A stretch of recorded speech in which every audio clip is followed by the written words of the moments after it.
السلام علیکم ورحمۃ اللہ وبرکاتہ۔ سامعین، آج ہم جس درس کو لے کر حاضر ہیں، غوث، قطب اور ابدال کا عقیدہ رکھنا کیسا ہے۔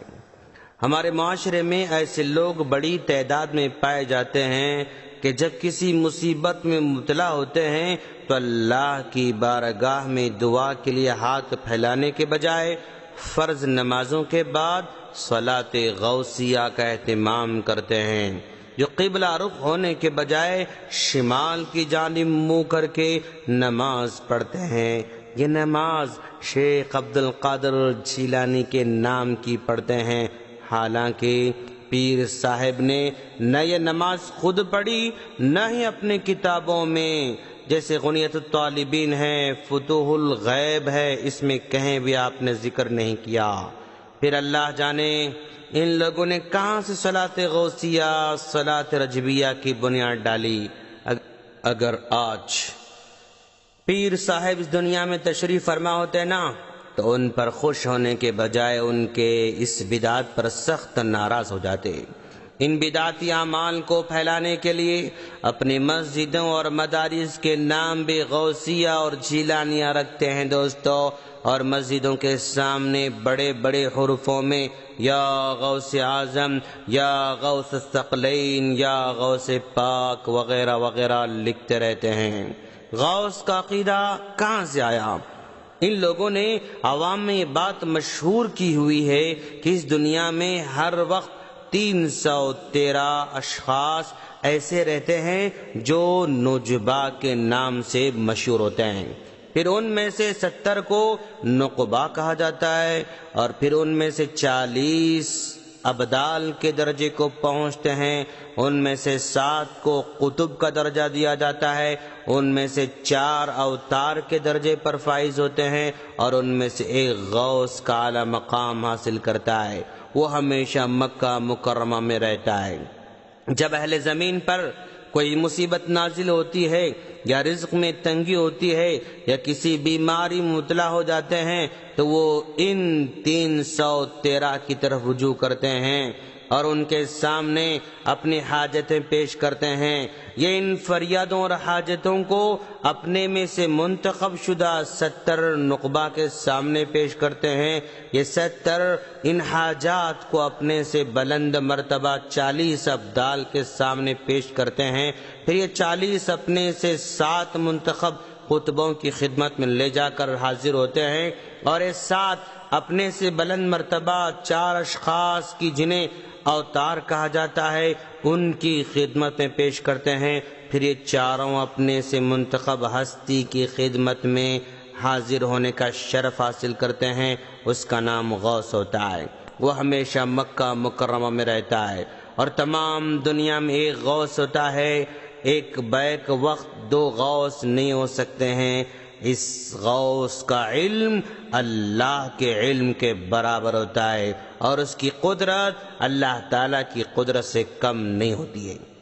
سامعین، ہم ایسا عقیدہ رکھنے والوں کو کفر و شرک کا عقیدہ رکھنے والے سمجھتے ہیں، مگر جو لوگ ایسا فاسد عقیدہ رکھتے ہیں وہ اسے بزرگان دین کی تعظیم سمجھتے ہیں، اور ایسا عقیدہ نہ رکھنے والے کو بزرگان دین کا گستاخ سمجھتے ہیں، بے ادب سمجھتے ہیں، اور بزرگان دین کا منکر سمجھتے ہیں، اور ایسے شخص کی اقتداء میں نماز پڑھنا تو دور، ان سے مصافحہ کرنا بھی ٹھیک نہیں سمجھتے ہیں۔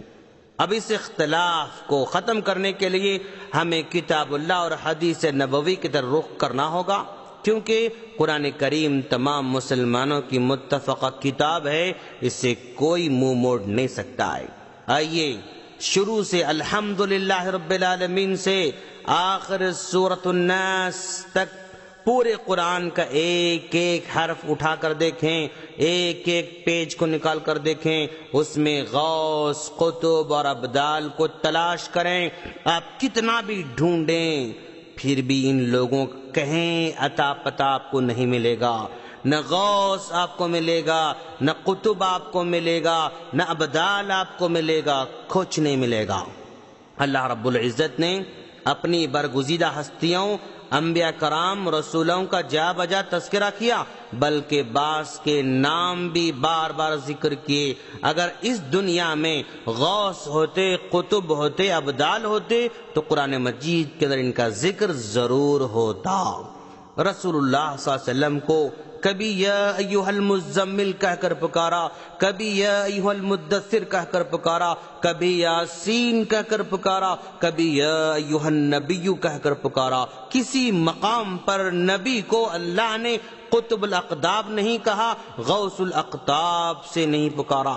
یہ اس بات کا کھلا ثبوت ہے، واضح دلیل ہے کہ غوث، قطب اور ابدال سب اپنی طرف سے گھڑے ہوئے من گھڑت نام ہیں۔ شریعت مطہرہ ان کے وجود کو تسلیم نہیں کرتی ہے۔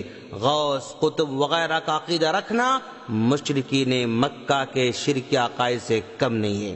آئیے اللہ کے رسول صلی اللہ علیہ وسلم کی زندگی پر غور کریں اور آپ کے اقوال پر غور کریں، آپ کے اعمال پر غور کریں اور قابل تحسین کردار پر ایک گہری نظر ڈالیں، اور پھر بتائیں کہ آپ کو صحابہ کرام نے کیا کبھی غوث کہا؟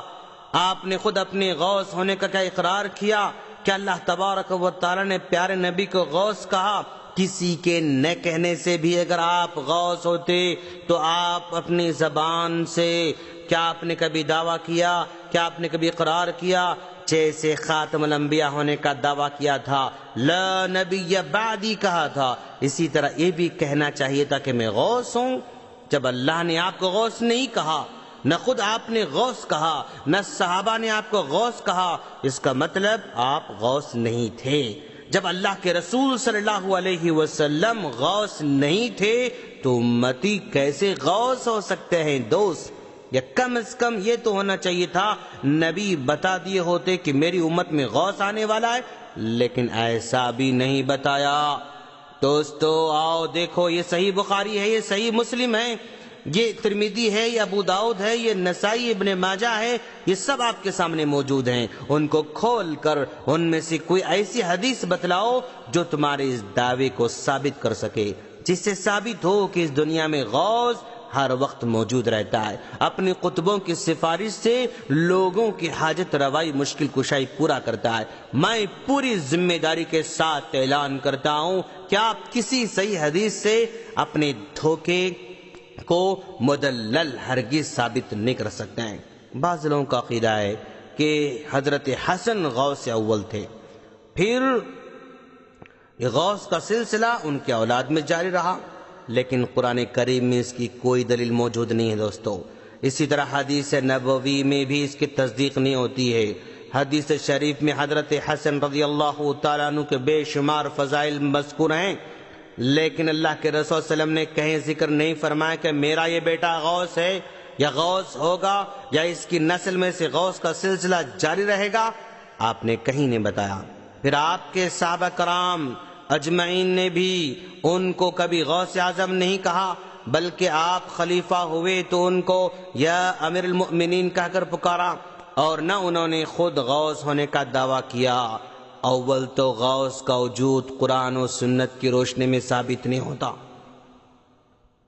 امام المحققین ابن تیمیہ رحمہ اللہ نے غوث، قطب اور ابدال کے وجود کو ہی تسلیم نہیں کیا ہے۔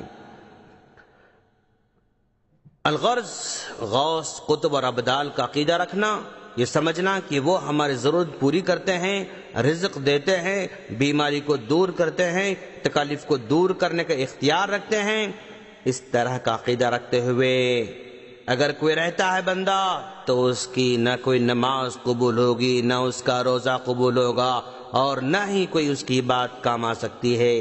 اس لیے ان عقائد سے توبہ کرنا ضروری ہے۔ خلاصہ کلام یہ ہے، قطب، ابدال، غوث کا شریعت مطہرہ میں کوئی وجود نہیں ہے، اس عقیدے سے توبہ کرنا ہوگا۔